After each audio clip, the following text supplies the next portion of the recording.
What you got? Well, the first thing in the state of Alabama, the minimum is $25,000. But you're entitled to a lot of things. You're entitled to out-of-pocket expenses, lost wages, mileage to and from doctor, medical treatment, medical bills, pain and suffering, and sometimes loss of consortium. And so what happens is if you're involved in a wreck, like I mentioned earlier, there's a $25,000 that's put aside for you with the proper evidence. You're entitled to it. Now, to address your question, you said you had about $15,000 to $20,000 worth of medical bills, and so yes, what the insurance company will do is they will generally tender that amount because you're entitled to medical bills, and what you have to do is put on other evidence to show that there is pain and suffering that exists there. But let's say, and I think what you're getting at is if it was at the limits, and if it's at the limits, so let's say if your medical bills are $25,000, and then there's other options that you can go with. One of the things is what we then will look at is your insurance policy, or your insurance contract is what I like to call it. There's an underinsured motorist that you could call into play, just like you were saying. You know what you're talking about. And so there's a number of things that you can look into, but one of the most important things is that the insurance company has a contract with the at-fault party. That doesn't mean that you have to stop there. Because if your medical bills are $25,000, the insurance company will tender that $25,000, but then the insured party is responsible for the rest. And so when you see, I don't want to say this, but I'll say it. When you see on TV when people say, I got $125,000, well, what happened is the insurance company tendered $25,000, and then the at-fault party was responsible for the rest of the balance. And so not so often they will get the rest, but you will be entitled to your medical bills, and if there's $15,000 or $20,000, yes, they will tender that amount for you. So, Attorney Dan, I made a mistake. I met you right after I settled. When I was hit, the same thing that happened to this guy. I was like headed to class and stopped on the freeway, looked in the rearview mirror, and boom, here comes his truck. But wait, I tried to tell her. I tried to talk to her. I tried to coach her through this process, but she didn't want to listen to me. I think I was straight. It was good, you know. So I thought I was good, and then time passed, then I was bad, like unable to move, and I had already settled for just a little bit. I was so embarrassed. So this is my first time sharing this story publicly because I was so embarrassed. So, what is your advice when someone has a situation like that to occur? What do you say to people? I say the same thing that I said to you. Remember we had that conversation? It's like, hey, how you doing? Nice to meet you. I just settled. I should have met you last week. You should always speak with an attorney. That's so cliche for me to say it, but you should at least know what you're entitled to, know your rights. Because what happens is the adjusters are trained to talk to people that's not so versed on that field. So when you call the insurance company, you're in good hands with Allstate. That's what they're going to tell you. Yeah. And you're going to think you're in good hands, but they're not going to tell you what you're entitled to. They're just going to give you the minimum. They're going to ask you, are you okay? Well, yeah, I went to the yard. Well, we're going to take care of those bills. Well, what about your car? Well, it's not drivable. I'll tell you what, we're going to get your rental car. And then we're going to have a mechanic or adjuster come around and look at your car, and we'll get it fixed. That's exactly what we said. I was like, cool. Else. Me being so nice and so honest and just so, hey, good, just good girl. It's just like, yeah, I feel great, Lies. So, yeah, that was my experience. Don't make that mistake. Call Attorney Dan Crane. So then, do you all have anything in the studio? Any questions or any thoughts? Make sure you review your insurance contracts. Like you coverage is, make sure you have these coverages on your contracts, on your policies. I stress that all the time. You know what I'm saying? People, you go to these little rinky-dink places and you got coverage for the 25, 50, 25, or whatever it is. Make sure you have certain coverages, like C coverage for medical bills and just all of these different coverages. Some of them are really necessary. Gotcha. Thank you for that.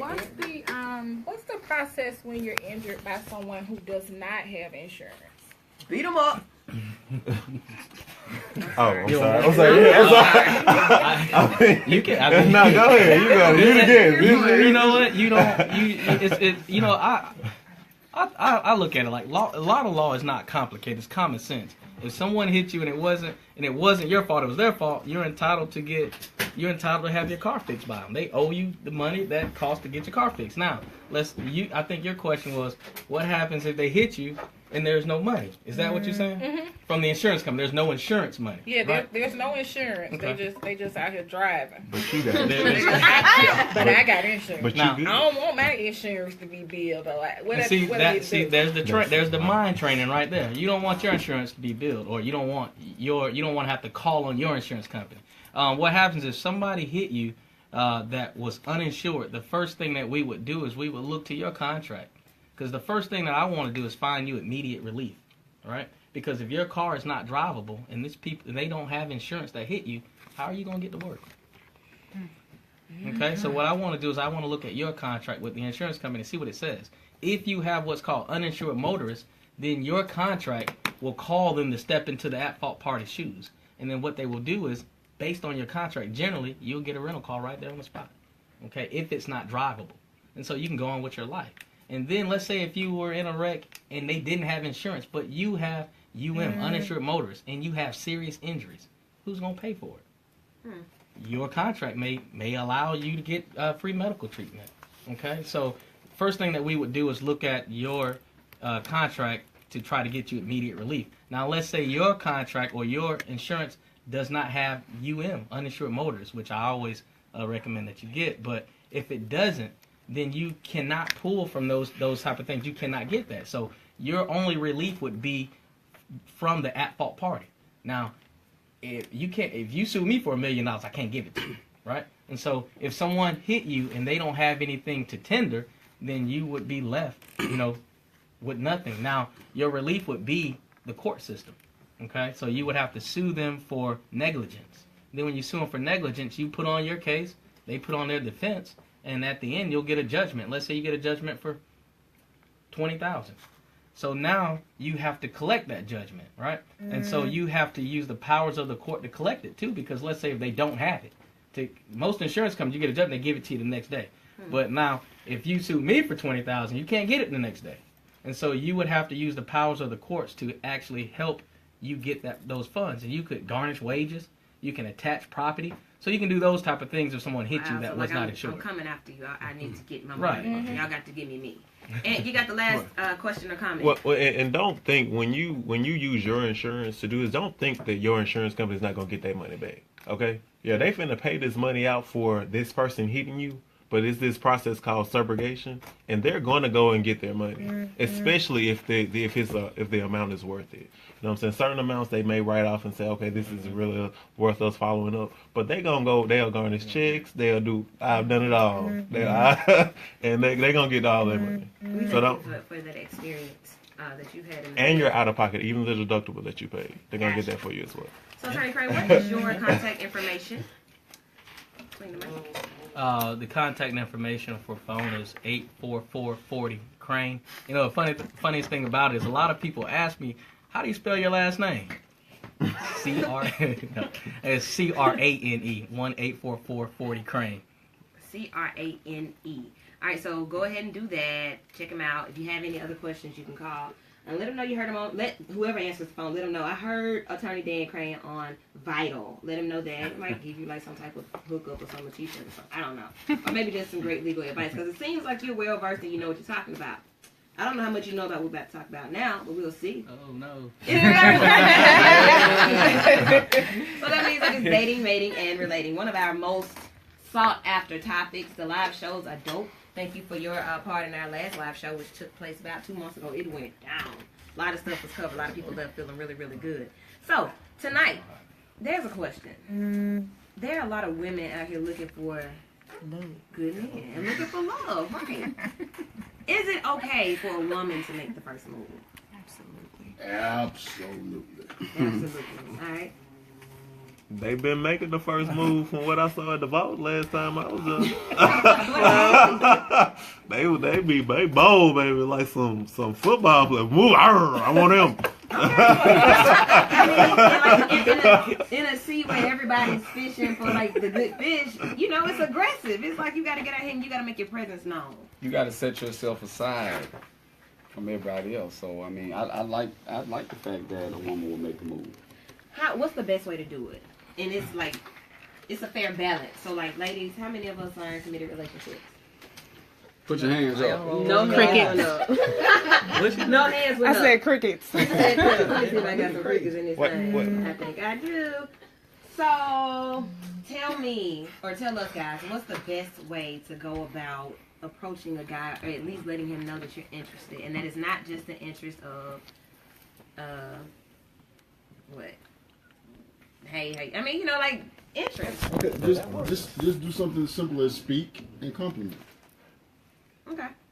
It can be something as simple as you smell nice, or you have nice shoes, or But doesn't something like that. everybody do that?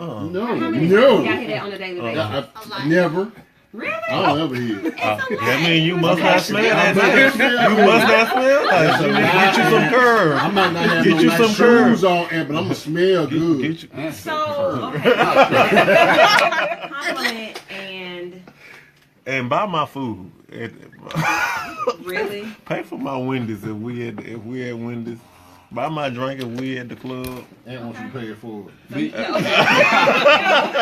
Invest in me. Invest in me. Be creative.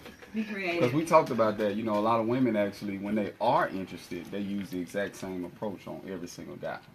They do the same thing. Bat their eyes, poke out their chest. That's how we look. Do the duck That's like my lips. kid Peacock. I mean, this is The what duck lips. He said do the duck lips. Okay, so this is How do you do these things without it being like misperceived? I don't want Yes. you to think that I'm trying to lay with you because I Oh, told you right. that you smell good or you look. Let me Go ahead, Doctor. listen. I think we putting too much on this. Everybody, there is no such thing as a how-to when it comes to dating relationships. In my opinion, we're not smart enough to know who's right or wrong for us. So I think we've gotten away from casual communication due to social media and other stuff. Just start a conversation with somebody. It could be he smell good. He smell good. I don't have no problem. I'm married now, but I'm just saying. I have to put that in there. But start a conversation. Ask people about themselves. People love talking about themselves. So start a conversation. But game is so overrated and so underrated. So I just say just start a conversation. All right, so thank y'all for that. Moving forward, then, once you do that, what is it that men actually look for, or what is it that you all actually want? What is it that you actually take hold to and say this is what's it? I don't know what all these side eyes about. Mine is. I mean, every man is different. There are certain things that one person may look for that I may not. First, she must be articulate. I mean, I'm okay. I don't care what your face is. I've seen a few. I've seen a few You of might yours. have seen it. I seen a If few she that say you was scrimp talking If to. she say scrimp or screet, it's a wrap. I'm just letting you know. You better call you out. Give Aunt the mic. We are actually looking to help somebody. I don't Yeah. know if this is really helping. I'm not really feeling confident. that Okay. this conversation I'm not is gonna say helping. nothing. No, long story short, confidence. A man can see a woman when she walks in confidence. If she's comfortable with whatever she's wearing, Right. how she walking, her smile, how she looks at you, how she greets you, a man can tell all of that. Gotcha. I'm attracted to a woman. I'm married now, but when I was, hey, man, she probably listening, but I think I'm very attracted to an independent woman, and when I mean independent, not so independent that you don't need companionship, but independent enough to where you don't need me and you don't rely on me to be your completeness. So that's always been attractive to me. I think with me it's just purpose. It's almost if a woman actually knows her purpose and knows what she's actually about, it's automatically gonna send off a vibe that's gonna pretty much attract people. Because it's almost if you're not out looking. No, you're out just having a great time within your purpose, or you might be shaking a load off, having some drinks, and you're casually kicking it, and it's gonna automatically attract that. But if you are out looking, it's equivalent to the hunter in the woods with the rifle. What's gonna happen when the deer even hear you coming? You know what I'm saying? Or from a guy's perspective, the right guy, they're gonna, you know what I'm saying, they'll take out running. Or the wrong guy say, okay, how could I actually outmaneuver, just like Bugs Bunny, how can I outmaneuver the hunter? Okay, and what are you saying? Mr. Crane had said Oh. what kind of woman he likes. I was just here you go. Here you go. I said it under my breath. See, I heard you though. I heard you, so I was just giving you the opportunity. Mr. Crane, let me see your left hand. Oh, no. That's a little bit right there. But no, I like natural. You know, being yourself. When I say being yourself, that means being yourself all the way. Intelligence goes a long way, but natural. Your hair, your top, your bottom, everything. But the most important thing is someone that can hold a meaningful conversation too. I don't want to hear anybody say scrimp either. And I like somebody to be able to hold a real intelligent conversation with me, and that's kind of hard to find these days. And we don't want to beat around the bush now, fellas. Let's keep it real. Okay, so ladies, let us talk. I got a little help too. What is it that we want? Like, what is it that, like, they say a lot of the same stuff. Everything he just said, I would say that. Stud, you said some things that I would say, like, bro, I really don't want you to say that. I really want to be able to have a conversation with you. I really want you to be honest with me. I really want you to be who you are. I really want you to just kind of be a companion, be somebody that I can kick it with, laugh with, go home, enjoy. That's it. Why can't we communicate that? What do we want? I think we overthink so much of, okay, am I coming across right? Am I this? Am I that? And then you can straight think yourself right out of a situation, or out of, companionship. And I feel like now, because you think social media, you think of everybody, it's like this big front. So it's hard just to get the genuine person. So it's like, let's, strip the layers and just have good conversation. So sometimes it just may be, you just want somebody that's going to just let their hair down and just have a good time. And don't come at me with the game. Let's just talk. I want someone interested in me. I think when someone's like asking the genuine questions, like, so what do you do? Or what do you like? I mean, just having the normal conversation rather than, I don't care about what car you drive right now. I don't want to see all the flashing and the money and stuff. Talk about me and show that you're actually interested in me. I see a lot of people be afraid to strip down because they're afraid of who they really are, or they don't know who they really are. See, that's where purpose kind of come in. Once you get to the point to where you're confident in your purpose, it's going to resonate off of you, and it's going to make you confident in who you are. And you talk about stripping down, you're going to wear who you are when you know your purpose and you walk in your purpose, as opposed to having to put on a front. So that's why people are not just ready to just take it down when they meet people, because that's just what I think. Hey, you hear this music I'm playing? Hey, can I? If you have headphones on, y'all know that. I wanted. I really believe that. I want to ask this question, Woo, Christine, y'all, all the ladies all the ladies in here. So you got Christine right here, trying to get on live too. So you got Woo right here. Courtney in the building. Going to Jeter. Got Destiny over here. So a guy thinks you very attractive. It's so many stereotypes when you're dealing with relationships, and guys scared to approach or coming with the game. Like somebody just sent me a message a minute ago asking about somebody on the video. I ain't gonna call them name. But a lot of guys be intimidated by beauty and thinking that you have to look or have certain things in order to qualify for conversation. Yeah, intimidated by beauty, intimidated by your job, intimidated by your lifestyle. Oh my goodness, don't get me started. I don't think they intimidated, because these boogers that's in my inbox, they not intimidated. They not intimidated. Well, them another kind of people. Look, they are coming, and they're coming strong. So With then a T, strong, not strong. Strong. Get it, got it. Well, why aren't you with anyone if they coming so strong? Like, why do you feel like you're still single? It's a selection process, and you want to make the best choices. Like you don't just want to be with somebody to be with somebody. Oh, did she say boogers? I heard being in a relationship is an investment, right? But I sent Christine an inbox the other day, so what you trying to say? Oh, yeah. Right, lies. Are there any comments on the live about this? Not yet. Everybody just watching. They taking notes. It's like it's one of those things where people don't really know how to have a conversation about it without feeling like, oh, I'm just putting myself out there. Maybe sometimes you should do that. And that's the thing, like people don't know how to have conversations anymore. I think we kind of get lost, and we get lost behind the phone. I think people are so into social media. I can text you, and then when we get on the phone, you don't know your A from your Z, and now we have a disconnect. Men aren't intimidated by women. I'm sorry. I agree. I'm sorry. Boys are. Come But on. men aren't. All right. Yeah, how much money you make, how much education you got, your looks, your attitude could be horrible. And that's still not going to cut it for me. So there. So I feel like you still don't feel like your question has been answered Not yet. at all.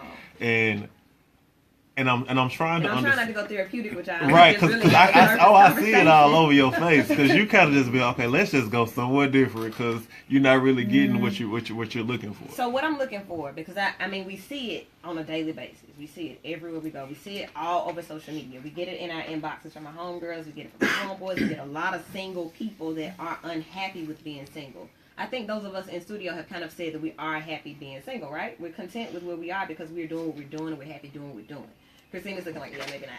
But for the most part, it is a level of understanding you to be able to be with somebody else. A lot of our demographic has gotten to that point now where they feel as if, okay, now I can do something different. Now I'm ready to be with someone in a different type of way. And it's not happening. So if we're not having the conversation, that means that it's not going to happen. And if it does happen, it's not going to happen the right way. It sounds to me like it's always kind of one-sided because what a lot of people like to say is that I'm looking for somebody that's going to take me as I am and love me love me for who I am at this point. But the only problem with that is that when you talk about being with another individual, you're going to have to come out of that comfort zone and you're going to have to flex.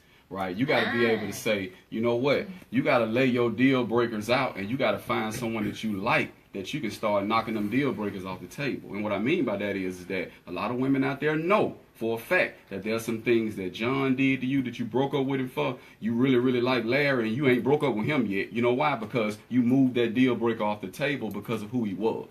So my point is that you're going to have to flex. It ain't about me loving you for who you are, but me loving you for what you want to become. And what you want to become got to be aligned with, and you got to have the ability to flex as we go on. Because guess what? The man got to do the same thing. So if both of us willing to flex, we're going to do our thing. I like that. Okay, Kenny, that was good. Now we're moving in the right direction. Okay. Christine, you want to say something? You just like trying to suck it up. You just like really sucking it up. So She's trying to see who.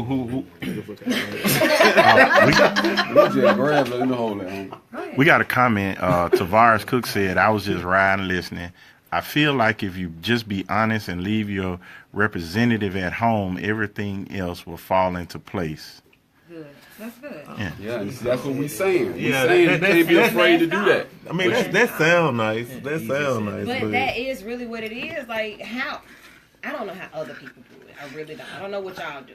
But I do know that it's always easier to be who you are. You may be a more subtle you at the first, but it's still a part of who you are. You're not lying. You're not faking. I feel like a lot of, even when you're nervous, like that's a part of who you are, right? Yeah. So it's like, I feel like either way it goes, you're going to get something that's not going to necessarily be. I'm saying you're nervous because of something. And what is that something? You know what I'm saying? You got to be able to attack that. You got to be able to have an open conversation about it. You got to allow people and yourself to experience just 100% what makes you so nervous about exposing a certain part of you to a new person. But the fact that I say shrimp sometimes, scrimp instead of shrimp, that makes me nervous. So I want to make sure I say it Let's right. get some speech classes going on. Because if I really like you, we're going to sit here for at least an hour. We're going to work it out. Kristen, you got a comment or a question? I was just thinking, like, with today, because of, I still have to put the emphasis on social media. I think it's so much fronting going on that when you finally get face to face and you have to, give the real you, that alone, like how Kenny was saying, like, just flexing and also, the point of just the layers coming off. That's hard if you've been putting on this facade for so long. And now it's like, man, now she got to get to know, or he got to get to know the real me. Yeah. And there's things that you may have put out there that it looks good, but now let me tell you what I'm really going through. And that's hard to tell someone, you know, with initially getting to know someone. Right. Yeah, a lot of people are insecure about the real them. They haven't accepted who they really are at this point, or at that point. Or they just simply don't know. They just floating in the wind. So it's a process. Getting to know who you are is a continued process. You can't just wake up one morning and say, okay, this is who I am, this is who I'm going to be. You continue to evolve, hopefully. Like, hopefully there's some progression, like with each couple of weeks, every experience. I would like to stop at this point. You ready to stop? Yeah, I'm ready to stop. I would like to stop. I'm just going to keep it real. I can stop at this point and be cool. So you really do think that you're at a point now where you're mentally stable, you're emotionally stable? I made so many mistakes, yes. You know who you are. I know there's some things about me that people would not think that I do every day, but I do every single day. What are those? Like basketball coach at NC State that died of cancer, Jim Alabama, says that you live a full day if you laugh, cry, get angry, go through the whole gamut of emotions every day. Every single day. Cry every day. He says if you do this every day. I have found myself crying a lot more. Like things that are really just cute things make me cry. Children make me cry, and that's just not. That's really me embracing who I am. Tisha be crying. Yeah. and see, as a man won't admit this stuff, but if you're okay with who you are, you cool. I cried today. You did good job. I did. Live it was out. at church, but I did. That don't count. Everybody So doing these things every day, doing different things, being around different people, having different conversations may open the door for some new opportunities. Courtney, I know when I put the status up, expressing or asking the question about women making the first move, which is how this conversation started. You said, I think that I should, but I think he should as well. That was Facebook. No. It all goes together. So, has your thought changed about that? No, my thought is still the same. Okay. I am in a situational ship type thing where I think we both are in a place, but we are both too afraid to admit the place that we're in. And what's so crazy is I've known this guy for well over 15 years. I almost want to say don't even do it. Yeah, so that's what's scary, right? Have you all been friends for that long? Yeah. What do you all say in studio? So you said y'all been knowing each other for 15 years, but y'all still afraid to tell each other? How y'all? Yeah, you know how you okay? So our friendship has always been right, but we've dealt with different people. I have kids now. It's just a lot of different things, right? So when you reconnect, it's kind of almost like you want to do it, but you don't want to cross that barrier because you're afraid of what might happen. I don't want to lose my friend because we may not work out. That is very smart. And you feel me? That's very smart. You want to save your friendship. Okay, yeah, okay. I understand. Now I get it a little bit better. Because I was going to say, that's a long time. But she said she's in a situationship, so that means something is going on. She's already there, right? Oh, doom. Already there. Maybe. Well, then 15 years, that's your friend. He is a great friend. Your friend. And I kind of want to hold on to that friendship. I don't want to lose my friend because we wanted to cross that line. It's just a difficult line to cross. It really is. So pray on that. Take your time. So this has been a great show. Attorney Dan Crane, once again, your contact information. 844-40 Crane. CRANE. CRANE. Personal injury, it can be falling from a ladder, it can be getting punched, it can be personal injury that happens to your body. He's the man for it. Man, I'm going to come up with you a jingle, man. You want to sing it? Yeah, do all that. Production, everything. All right, then. It's going to involve shrimp. I need you guys to go and check our social media. Vital Show, add us now. July is Minority Mental Health Awareness Month. We have a big panel going on the last Sunday of the month. You will not hear these voices. You will hear the doctors, the clinicians, the therapists, the counselors talking about minority mental health. How often do we have that conversation? We don't. Not a lot. Not a lot, and that's the thing. We should definitely be talking about it. So we're going to do it for the first time here on The Vital Show, over the airwaves. Also, be sure to tune in to Candidate Conversations. I'm going around talking to these different people who want to be somebody in the city and want to represent us. I need to know what you're trying to represent and how you're going to do it. So today we talked to D. Tyrone Silman, who's running for School Board District 8. Pretty dope conversation. Did you see it? I did catch a piece of it. And honestly, I have one quick question, like real quick. Like, have you ever thought about like you have hosting like a mayoral debate? Been there, done it. Not really interested in doing it again. However, there's a date coming up. I will announce that on next week. And I say not so much because, like, your representative, that's who they bring to these debates, and I get really upset with that. I like really want to. But I think you could break that barrier. I think you. I think you could be that person that could knock that representative on down to the float. You know. What I'm saying? And I'm still trying. It's been a great show. Make sure you get that contact information for the attorney. Make sure you tune in every Sunday at 9 p.m. right here on 95.7 Jams. The Abby Award-winning Vital Show every Sunday. The only show of its kind, the longest running, the latest, the livest. All that. You don't ever want to miss it. It's been real. You all have a wonderful night and a great week. And thank our listeners the whole month of July. Log on to 95.